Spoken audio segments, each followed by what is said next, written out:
आकुरगुस बेदखलकारी दलाली करके माफी लगता है, इतना फौज लेकर के आए हैं, कहाँ जाएंगे हम लोग? जबरदस्ती कर रहे हैं। যুদ্ধংদেহী ৰূপত উচ্ছেদ অভিযানকাৰী মূল্যৱান বস্তুসমূহ বাহিৰত ওলাবলৈ নিৰ্দেশ আদেশ দিয়া হ'ল আৰু খন্তেক সময়ৰ পিছতে আমাৰ উচ্ছেদ অভিযান আৰম্ভ কৰা হ'ব। স্থান পশ্চিম কাৰ্বি আংলঙৰ খেৰণি প্ৰশাসনে মাইক যোগে শেষবাৰৰ বাবে বেদখলকাৰীক আহ্বান জনাওঁতে সময় তেতিয়া পুৱা প্ৰায় 10 বাজিছিল। নিৰ্ধাৰিত সময়ত বেদখলকৃত ভূমিত উপস্থিত হৈছিল বিশাল সশস্ত্ৰ বাহিনী।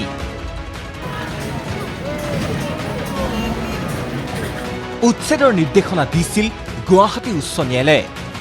এই 22 বিঘা ভূমি এৰি দিবলৈ ডংকামুকাম ৰাজহ বিভাগে ইয়াৰ পূৰ্বেও আইনী জাননী জাৰি কৰিছিল, কিন্তু অৱজ্ঞা কৰিছিল বেদখলকাৰী পৰিয়ালকেইটাই, যাৰ বাবে ডংকামুকাম ৰাজহ বিভাগৰ বিষয়া মণ্ডল হামৰেনৰ অতিৰিক্ত জিলা আয়ুক্তসহ অসম আৰক্ষী CRPFৰ বিশাল বাহিনী উপস্থিত হৈ 22 বিঘা চৰকাৰী ভূমিত চলালে উচ্ছেদ অভিযান। তাৰ মাজতেই কান্দি কান্দি একাংশই উচ্ছেদ নচলাবলৈ দাবী জনাইছিল যদিও সেই দাবী নৰজিল।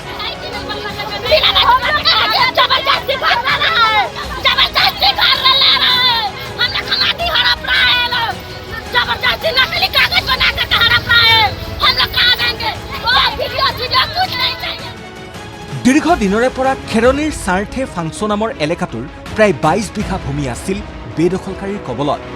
কেইবাখনো এক্সকেভেটৰৰ সহায়ত এফালৰ পৰা ভাঙি পেলোৱা হ'ল বেদখলকাৰীৰ বাসগৃহ।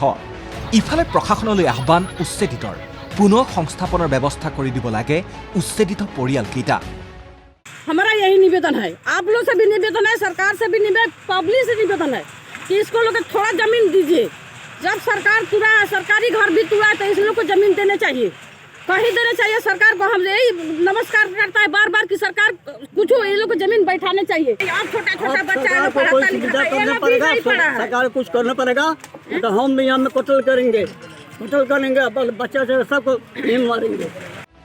এতিয়া সংশ্লিষ্ট কৰ্তৃপক্ষই এইসকল উচ্ছেদিতৰ আহ্বানক কিমান গুৰুত্ব সহকাৰে লয় সেয়া অৱশ্যে সময়হে ক'ব। খেৰণিৰ পৰা সন্তোষ যাদৱৰ ৰিপৰ্ট, ND24।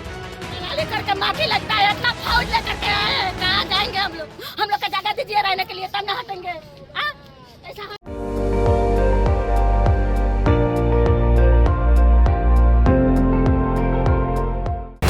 আপুনি চাই আছে ND24, সৰ্বশ্ৰেষ্ঠ নহয় সৰ্বোত্তমৰ দৌৰ।